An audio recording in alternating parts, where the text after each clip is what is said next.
Hello everybody and welcome to a new episode. In the last episode we explored Team Magma and Aqua and finished the Mount Chimney scenario. And in this episode we're going to take on the next gym.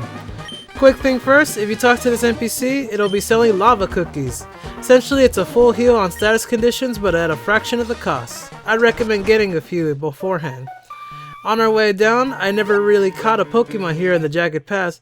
So right now what I'm going to do is I'm going to speed up here and find the first Pokemon that's actually unique. I end up only running into Nummels, but you know, that's how it works. Our first unique encounter here is a Spoink. Spoink is a Psychic type Pokemon that excels in special attack and special defense. The pearl on his head is actually from that of another Pokemon known as Clamperl, which we have not met yet, that amplifies its strength. It's funny, this may have been in a random encounter, but this Pokemon's evolved form, Grumpig, has significance. As I mentioned before, Ruby was obsessed with contests, and Sapphire, aka May, was into battling. On one occasion, I heard a Grumpig attack them due to the earthquakes caused by recent incidents, and it was Ruby that knocked them all out. It was then that May attacked Ruby, confirming that Ruby, despite appearing to be not into battling, is actually a tactical and powerful trainer. The two were in an argument on how to handle the bad guy crisis, but Ruby did not seem interested, which made Sapphire go off in hatred, making Ruby act thoughtless. Okay, this entry is rather dark, so sad that it could die so easily. As to the Nuzlocke rules, I will name it ES Pig, which seems fitting. Okay, now that I caught something, it's time to climb down the Jagged Pass and go to the next gym. I want to make a quick note that once you go down the Jagged Pass, you normally are unable to climb back up unless you use the cable car. However, if you have the Acrobite, you can actually do a few things with it. Right here, what I'm going to do is that I'm going to use the Bunny Hop. Using the Bunny Hop allows me to go up and down these little pedestals so that I can access the tall grass or the trainers and other stuff like that.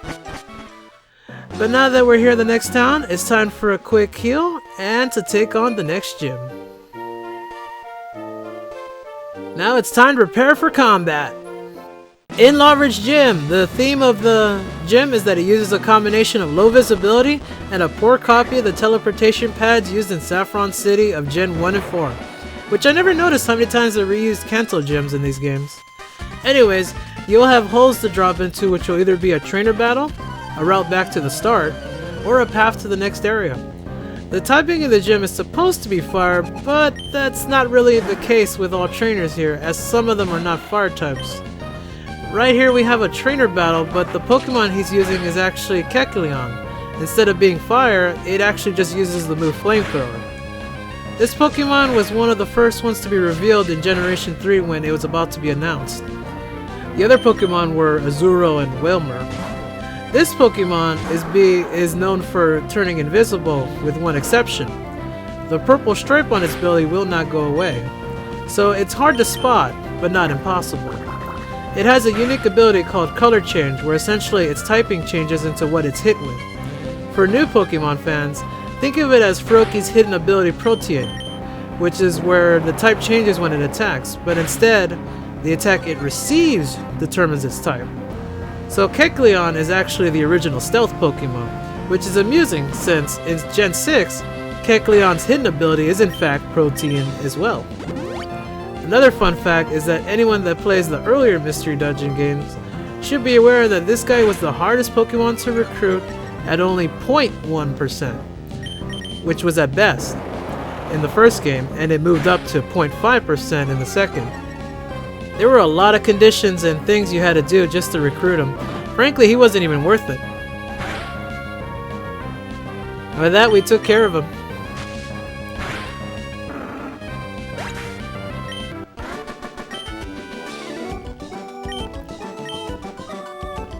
Since this is taking long, I think I'll fast forward the battles here and show the solution to the gym in normal speed.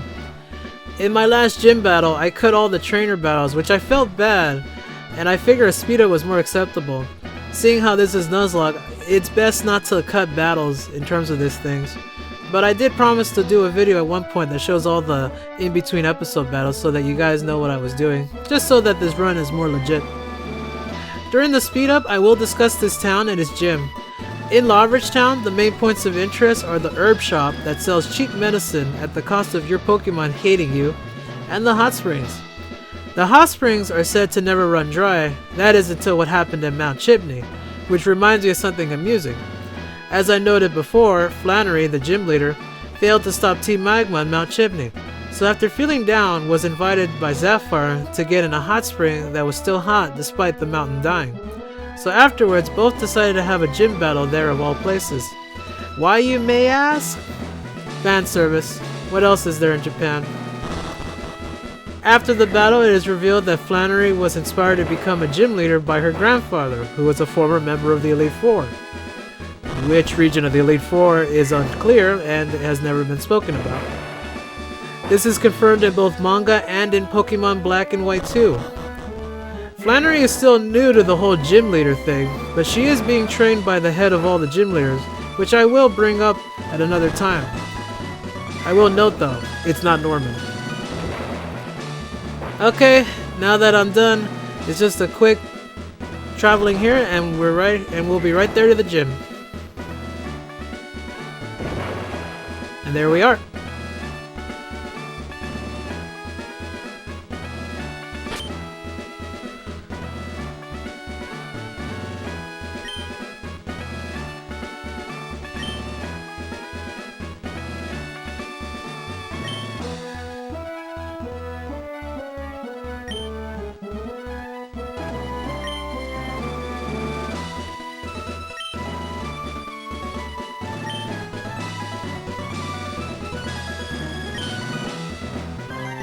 Okay, I know this is a gym battle, but I can't take her seriously when she stumbles her lines like that. I think it's actually pretty cute. Anyways, we have here is a gym battle against Flannery. Her first Pokemon is Slugma, with Magma Armor as the ability, which means it can't be frozen, even though you wouldn't really have an ice move to begin with. It'll start off by using Light Screen. Essentially what Light Screen does is that it cuts special attacks in half, which essentially means moves like Water Gun won't work, or rather it'll do half damage. So you're better off using Ground like I just did. The second Pokemon is, guess what? Another Slugma, yep. Except this one knows Rock Slide, so if you're using Flying, don't use it. Though honestly I don't know why you would. Essentially, the plan that Flannery does is that it'll use Light Screen to reduce water damage and use Sunny Day to amplify its fire moves. And with its final Pokemon, it's Torkoal. Torkoal is a highly defensive Pokemon, and that knows quite a few moves. The moves it knows is Body Slam, Flail, and Attract. So if you have a male Pokemon, be warned. Essentially though, the A-sub Flannery sleeve is the move Overheat. Overheat is a powerful fire move that does serious damage, but it also is at the cost of losing special attack. So it's more like a one-shot move, and if you're doing a Nuzlocke challenge, I'd be worried. Right here, Flannery decided to heal, and frankly, I could have ended this fight a lot sooner, but I was trying to force Overheat, but she refused to do it. I guess she's not that dumb, since my Fenric is water and ground, so that means it 4-time resists it. Anyways, at this point, I will make a note that if you manage to wear out the Light Screen, you might as well just stick to water at that point, because Torkoal is actually really weak to special attacks. So that's why she did all that, to set up on you. Anyways, overall on difficulty, this gym is pretty easy, as long as you take care of all the setups.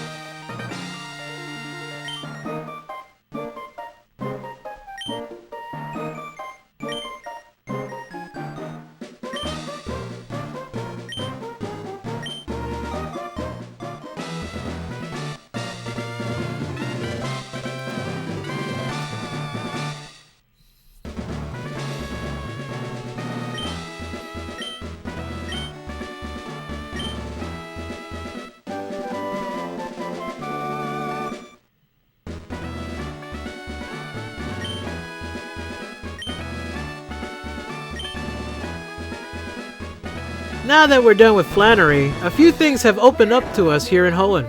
Some things that are cool, and some that are not so much. You'll see my point soon.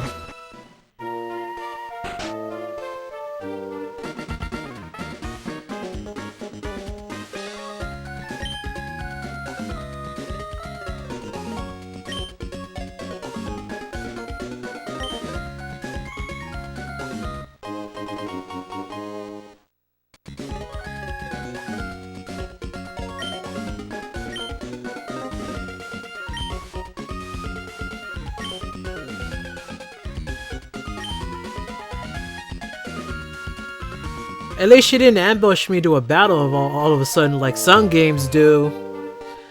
Either way, as Zyphara said, we need to check out the desert on Route 111, and unfortunately see the power-obsessed man that Ruby calls a father. To get there is just a straight run from here and follow the large body of sand. In the desert ruins, this is an optional area where you can find 3 things of interest. The first is north of here, but for now, let me find a new Pokemon while I have the opportunity.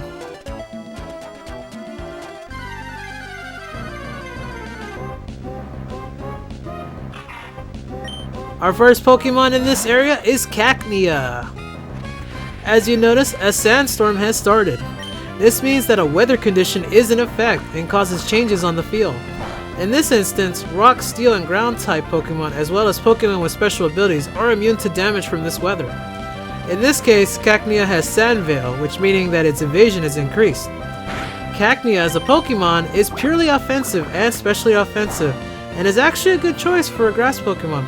Not only that, but when it evolves, it adds a dark type to it, which can actually be useful against psychics in this case. I think it's a fine addition to any team. I am going to stick with Virudi, however, but it does not hurt to have a good backup. Also, I might have plans for this guy for another battle in the future. Not sure though. And it's starting with the growth.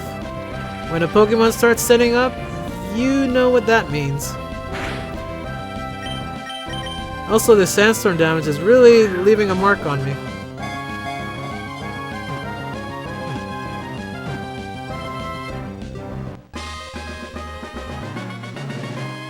Okay, and we've caught Kecleon.